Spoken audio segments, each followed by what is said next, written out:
Governor Newsom in San Francisco today supporting a ballot measure to amend the California Constitution and change the wording of it to reaffirm gay marriage rights. ABC 7 News reporter Luz Pena was there and is live in the newsroom with the story. Luz?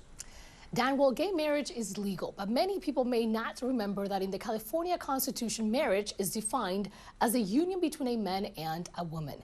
That wording was a change made by Prop 8, which also banned same-sex marriage in California until the U.S. Supreme Court overruled it. But now, as the High Court becomes more conservative, there's concern that decision could be revisited. And that's why Governor Newsom is pushing for this amendment. 20 years ago, then, San Francisco Mayor Gavin Newsom ordered the city to begin issuing marriage licenses to same-sex couples in what became known as the Winter of Love. Now Newsom is back in San Francisco as the state's governor to expand on that pledge. We have a special role and responsibility to lead, and that's what this initiative is all about. Governor Newsom, along with several California political leaders, are supporting Assembly Constitutional Amendment number 5, or ACA 5, an amendment that would change the wording of what the state's constitution defines as marriage. This is so important and timely, especially during the month of Pride, that when we celebrate, we oftentimes need to reaffirm our commitment. Assemblymember Evan Lowe views the amendment to the Constitution as vital, following the ruling by the U.S. Supreme Court on abortion, overturning Roe v. Wade.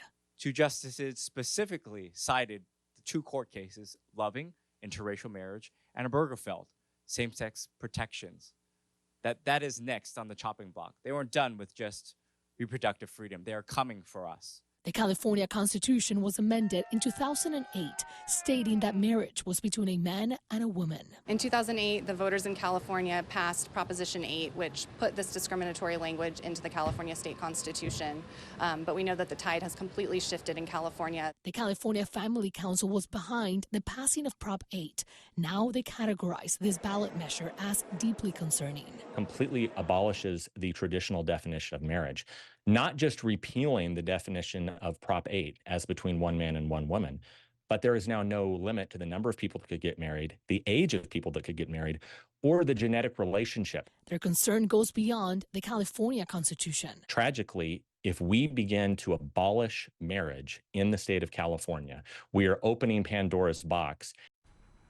Now California voters will decide when they vote this November. In the newsroom, Luz Pena, ABC 7 News.